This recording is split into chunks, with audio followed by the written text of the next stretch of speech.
Nadia Samy est une architecte pas comme les autres. Guidée par sa fibre humaine et sociale, elle a toujours fait passer le bien-être des individus avant la beauté des façades. Aux Beaux-Arts, cela faisait d'elle un vilain petit canard, mais aujourd'hui, c'est ce qui fait sa force. Depuis 20 ans, pour permettre à tous d'accéder partout, elle intervient en tant qu'architecte expert en accessibilité sur plan, comme pour la Fondation Louis Vuitton, ou lors de la réhabilitation de toutes sortes de lieux accueillant du public. Son premier livre sur la chaîne de déplacement a d'ailleurs largement inspiré le socle de la loi pour l'égalité des chances, la participation et la citoyenneté des personnes handicapées. Bonjour Nadia Samy. Bonjour. Quel est le rôle d'un architecte spécialisé en accessibilité ? Un grand sujet. Face à ce sujet, vous avez deux approches. Une approche purement réglementaire, qui va être celle plutôt des bureaux d'études, des bureaux de contrôle. Et puis mon approche, beaucoup plus personnelle, qui étend largement le champ à tous les individus. C'est-à-dire que moi, je suis plutôt axée sur accessibilité, qualité de vie et qualité d'usage. Je mets le petit tiret entre les deux, les us et les âges, de manière à avoir une approche globale des besoins des citoyens, des visiteurs, des utilisateurs, des usagers, et de manière à mieux les intégrer dans l'acte de bâtir, de conceptualiser un bâtiment ou de réhabiliter un lieu, qu'il soit intérieur, extérieur, du logement. Enfin, la méthode est la même. Pourvu qu'on prenne en compte tout le monde, on est bien meilleur. Et alors concrètement, comment ça se passe sur le terrain ?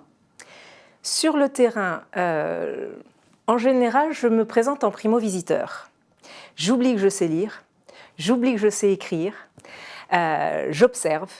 Je rentre en empathie avec les gens, j'écoute beaucoup et je retire mes conclusions de ces études de terrain.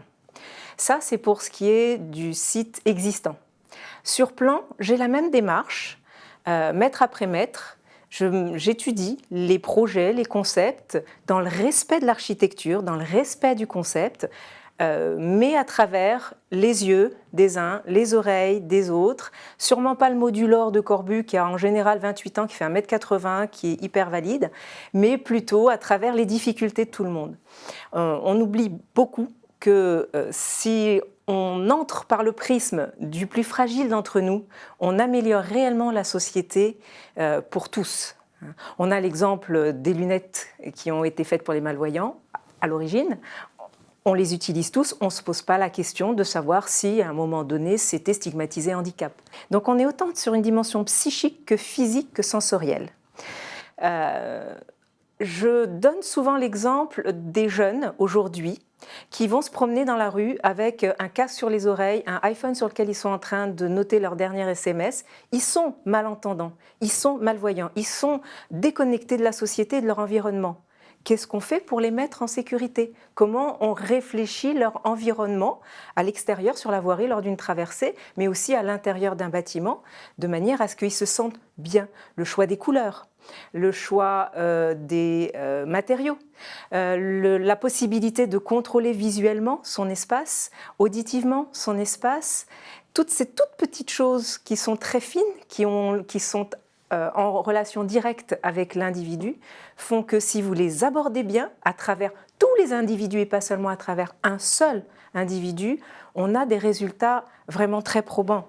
La preuve en est, c'est qu'on a eu sur nos dernières opérations, sur les opérations sur lesquelles j'accompagne mes confrères architectes, on a eu les félicitations des associations, les félicitations de la préfecture, des préfectures, ce qui est assez rare sur ces sujets. Et en France, on est très en retard sur le sujet de l'accessibilité. Selon vous, quelles sont nos erreurs dans notre approche, dans notre façon d'approcher le sujet ?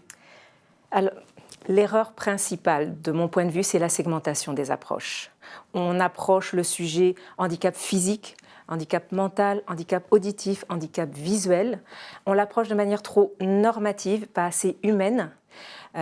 Comme je l'évoquais, l'approche, si elle ne devient pas une approche globale, globalisante, prenant en compte tout individu, quel qu'il soit, du plus jeune au plus ancien, du plus fragile au plus costaud, dans le respect du concept du site de la société, de la culture, on est à côté. La simple approche normative, d'abord, génère du rejet de la part de mes confrères, de la part de la société. J'ai même eu du rejet de la part de simples citoyens qui disent « oui, vous faites tout pour eux et nous ». Là, on a tout faux. Là, c'est on fait tout pour tout le monde et on pense à tout le monde. Et on trouve des compromis, des grands dénominateurs communs qui vont générer du bien-être pour tous. Dans les études que je peux faire actuellement pour Malakoff Médéric, on est vraiment sur cette dimension. On aborde la patientèle dans son ensemble, on observe la patientèle dans son ensemble, y compris la personne présentant d'autres difficultés. Mais on aborde l'ensemble de la patientèle et après, on resserre notre regard sur tel et tel, pas l'inverse. Si on procède à l'inverse, effectivement, on arrive aux difficultés qu'on rencontre aujourd'hui sur le terrain en France. Merci Nadia Samy. Plaisir.